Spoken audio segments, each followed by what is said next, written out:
Good morning.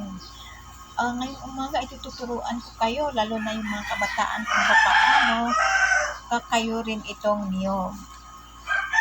Hindi tayo gagamit ng makina o yung electrical na mga kagamitan sa pagkakayod o pagkudkod ng niyog. Kundi gamitin natin itong tradisyonal na kudkuran.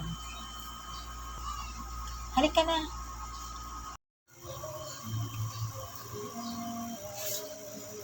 Nakaguro ni acid applet. Ito ang una na alisin. Nasa side.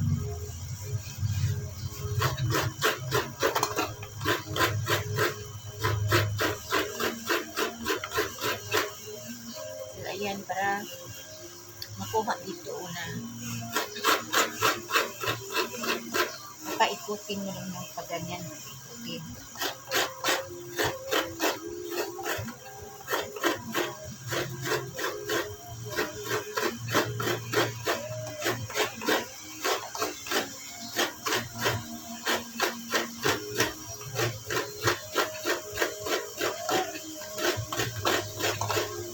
Kita nyo na, dito ang nauna sa side. Yan.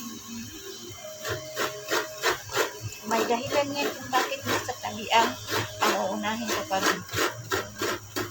Kayod ng niyog.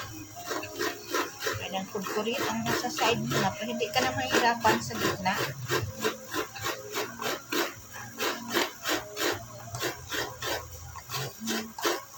Pwede mong ihawak ng pag ganyan, pwede rin pag ganyan, depende sa pabor ng kamay mo.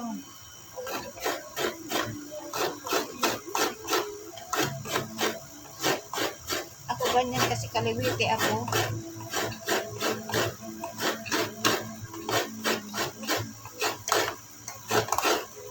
O ngayon, dito ay natanggal na ang nasa side. No? So, simulan mo lang, alisin din itong nasa gitna.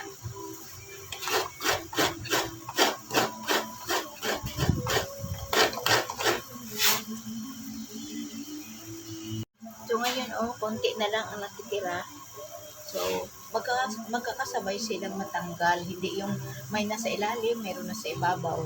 Okay, so, inuna natin ang sarap sa gilid para madali na lang kung nasa gitna na.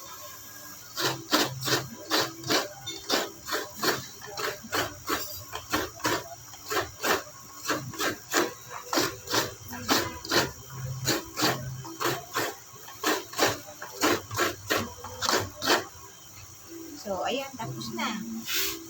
Bye-bye!